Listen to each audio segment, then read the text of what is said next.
अस्सलाम वालेकुम लिसनर्स, एक और हॉरर वाक़ये के साथ। ये वाक़या मेरे साथ एक लड़के ने शेयर किया है। उसका नाम शहरयार है और वो एक सिविल इंजीनियर है। उसका कहना ये है कि ये उन दिनों की बात है जब इस्लामाबाद एयरपोर्ट अंडर कंस्ट्रक्शन था। वो सिविल इंजीनियर है बाय प्रोफेशन। उसको भी वहाँ पे कंस्ट्रक्शन का कॉन्ट्रैक्ट मिला और वो अपनी टीम के साथ साइट पे पहुंच जाता है। उसका कहना ये है कि पहले शुरू के 3 महीने तो बड़े सुकून से गुजरे, लेकिन उसके बाद जैसे जैसे हम अंदर की कंस्ट्रक्शन में इन्वॉल्व होते गए, कुछ अजीब ही वाक़ये होने लगे और हम आज तक उस एयरपोर्ट की कंस्ट्रक्शन को याद करते हैं जिसने हमें बहुत तंग किया। शहरयार का कहना ये है कि कंस्ट्रक्शन का स्टार्ट टर्मिनल से हुआ। शुरू के 3 टर्मिनल तो बड़े अच्छे तरीके से कंस्ट्रक्शन हो गए। उसके बाद अंदर कार्गो टर्मिनल की कंस्ट्रक्शन थी। कार्गो टर्मिनल की कंस्ट्रक्शन के ऊपर हमने बाहर अपने कैंपिंग की। कैंपिंग में हमारे पुराने कंटेनर्स होते थे जिनको हम अपने रेस्ट रूम और अपने ऑफिस के लिए रेनोवेट किया हुआ था। कार्गो टर्मिनल के बाहर एक ख़ास एरिया था जिसको फेंसिंग की हुई थी और कहा जाता है कि वो एयरपोर्ट से बाहर का एरिया है, इसलिए वहाँ पे जाना मना है। ना वहाँ से कोई अंदर आता था और ना अंदर से कोई उस रास्ते से बाहर जाता था। शहरयार का कहना ये है कि एक दिन ब्रेक टाइम था, लंच से फारिग होके हम अपने कंटेनर में कुछ कुलीग्स के साथ, कुछ कोवर्कर्स के साथ रेस्ट करने के लिए बैठे थे कि मेरे वॉकी टॉकी पे बेल आती है और जब मैं उसको सुनता हूँ तो वो हमारे ही एक और कोवर्कर का कॉल होती है जिस पे वो ये कहता है कि वो फेंस वाले एरिया में है और बहुत परेशान है, उसको कोई चोट लग गई है और वो हेल्प के लिए हमें कॉल करता है। जिस पे मैं उसे कहता हूँ, तुमने रेडियो फ्रिक्वेंसी से फ़र्स्ट एड वालों को कॉल क्यों नहीं की? तो वो ये कहता है कि मेरी उनसे कॉल नहीं मिल रही। मैं उसे कहता हूँ, घबराओ नहीं, तुम उधर ही ठहरो, हम आ रहे हैं। मैं उठता हूँ, अपने ही वॉकी टॉकी से रेडियो फ्रिक्वेंसी से फ़र्स्ट एड को कॉल करता हूँ ताकि वो भी उसी टाइम पे वहाँ पहुँच जाए और ख़ुद भी कंटेनर से निकलता हूँ। मेरे साथ मेरा एक और कोवर्कर भी है जो उसकी हेल्प के लिए निकलता है। जब हम उस एरिया में पहुँचते हैं जो उसने बताया था, तो हम दूर से देख रहे हैं। मैं हूँ, मेरा कोवर्कर है एक, और हमारे साथ फ़र्स्ट एड की टीम है।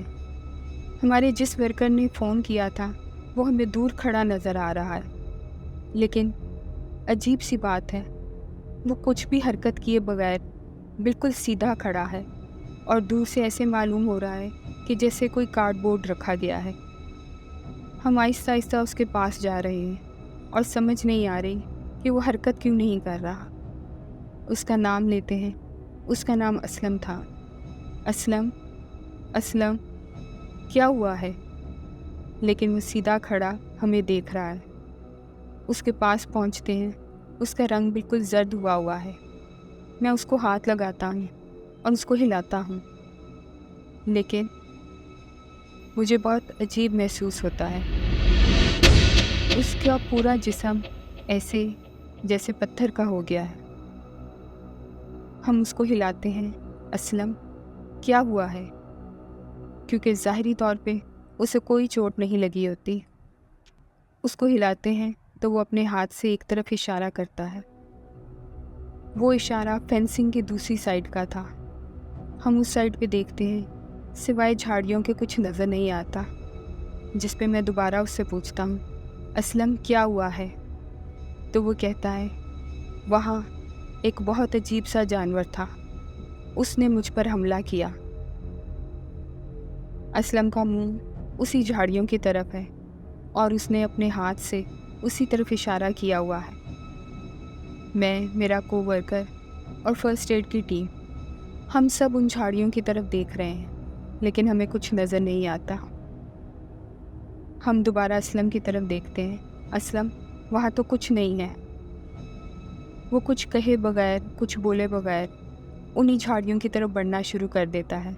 جس پہ میں اس کو روکنے کے لیے کہتا ہوں کہ اسلم ادھر مت جاؤ، تمہیں پتہ ہے کہ وہ ریسٹرکٹیڈ ایریا ہے، وہاں جانا منع ہے، لیکن وہ ہماری بات سنے بغیر چلنا شروع کر دیتا ہے۔ وہ آگے آگے چل رہا ہے اور ہم اس کے پیچھے پیچھے جا رہے ہیں۔ ایک اور بات آپ کو بتاتا جاؤں، اس سارے دورانیے میں جتنی دفعہ اسلم نے ہم سے بات کی، اسلم کی آواز کچھ اور تھی، ایک بہت بھاری سی آواز، جو میں سمجھ نہیں سکا کہ اسلم ایسے کیوں بول رہا ہے۔ فرسٹ ایڈ کی ٹیم مجھے کہتی ہے کہ یہ مذاق کر رہا ہے، صحیح تو ہے، اسے کچھ بھی نہیں ہوا، اور میں ان کو کہتا ہوں نہیں، ہمیں اس کے پیچھے جانا چاہیے، کوئی مسئلہ ہے۔ ہم یہ باتیں کرتے ہوئے اس کے پیچھے جا رہے ہیں کہ میری واکی ٹاکی پہ دوبارہ سے بیل ہوتی ہے۔ جب میں وہ سنتا ہوں تو میرے سینئر کی کال ہوتی ہے، وہ میرے سے پوچھتے ہیں کہ تم وہاں کیا کر رہے ہو، جس پہ میں انہیں بتاتا ہوں کہ اسلم کو چوٹ لگی ہے اور ہم اسی کو دیکھنے آئے ہیں۔ یہ بات کرتے ہوئے میرا کو ورکر اور فرسٹ ایڈ کی ٹیم، یہ لوگ بھی میرے پاس ہی رک جاتے ہیں، لیکن میرے سینئر کا کہنا ہے تم مذاق کر رہے ہو۔ میں ان کی بات ہی سن کے چپ ہو جاتا ہوں کہ یہ کیسی بات ہے۔ نہیں سر، مذاق کس قسم کا؟ جس پہ وہ مجھے کہتے ہیں اس طرح کا مذاق یہاں کام کے دوران مت کرنا، یہ کس قسم کی حرکت ہے؟ اسلم کی بات کر رہے ہیں، اسلم میرے سامنے سویا ہوا ہے۔ ان کا یہ کہنا تھا کہ میری تو آواز ہی رک گئی۔ تھوڑی دیر کے لیے بالکل ہکا بکا واکی ٹاکی کی طرف دیکھتا رہا۔ میرے کو ورکر نے پوچھا کیا ہوا ہے؟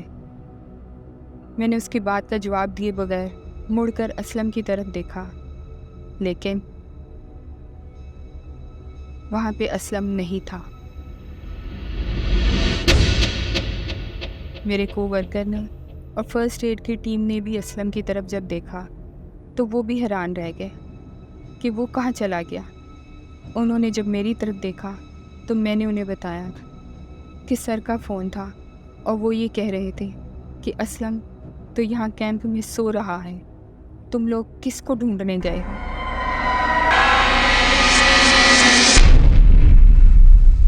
اگر یہ بات صرف میں نے دیکھی ہوتی تو میں شاید اپنی آنکھوں کا دھوکہ سمجھتا، لیکن میرے ساتھ 3 اور لوگوں نے یہ سب کچھ دیکھا تھا۔ ہم نے واپس کیمپ میں آ کے سب کو یہ بات بتائی، لیکن سب نے مذاق کے علاوہ ہماری اس بات کو سیریس لیا ہی نہیں۔ اس کے بعد دن گزرنے لگے۔ اب ہماری ڈیوٹی رن وے 28 پر تھی۔ رن وے 28 کے اوپر پیونگ کا کام ہو رہا ہوتا ہے۔ میں نیچے بیٹھ کے اس کو چیک کر رہا ہوتا ہوں کہ مجھے پیچھے سے کوئی بہت زور سے دھکا دیتا ہے۔ اس دھکے کی وجہ سے میں رن وے کے اوپر گر جاتا ہوں اور میرے سر کے اوپر سامنے سے چوٹ لگتی ہے، بے ہوش ہو جاتا ہوں۔ کچھ کو ورکر مجھے اٹھاتے ہیں اور کیمپ میں لے کے آتے ہیں۔ جب میرے سے پوچھا جاتا ہے تو بتاتا ہوں کہ میں تو کام کر رہا تھا، لیکن کسی نے مجھے پیچھے سے اتنی زور کا دھکا دیا کہ میں منہ کے بل گر گیا۔ میں کیمپ میں اپنے بستر پہ لیٹا ہوا ہوں، آدھی نیند کی حالت میں ہوں کیونکہ کچھ دوائی کھائی ہوئی ہے۔ مجھے سامنے ایسے لگتا ہے کہ کوئی انسان نما چیز کھڑی ہے۔ آنکھوں کو اچھی طرح کھول کے دیکھنے کی کوشش کرتا ہوں تو وہ ایک بہت بڑا سور ہوتا ہے جو انسان کی طرح اپنی 2 ٹانگوں پہ کھڑا ہے اور میری طرف دیکھ رہا ہے۔ وہ جیسے ہی میری طرف بڑھنے لگتا ہے میں زور سے چیخ مار دیتا ہوں اور آنکھیں بند کر لیتا ہوں۔ پتہ نہیں میرے منہ سے کتنی چیخیں نکلتی ہیں۔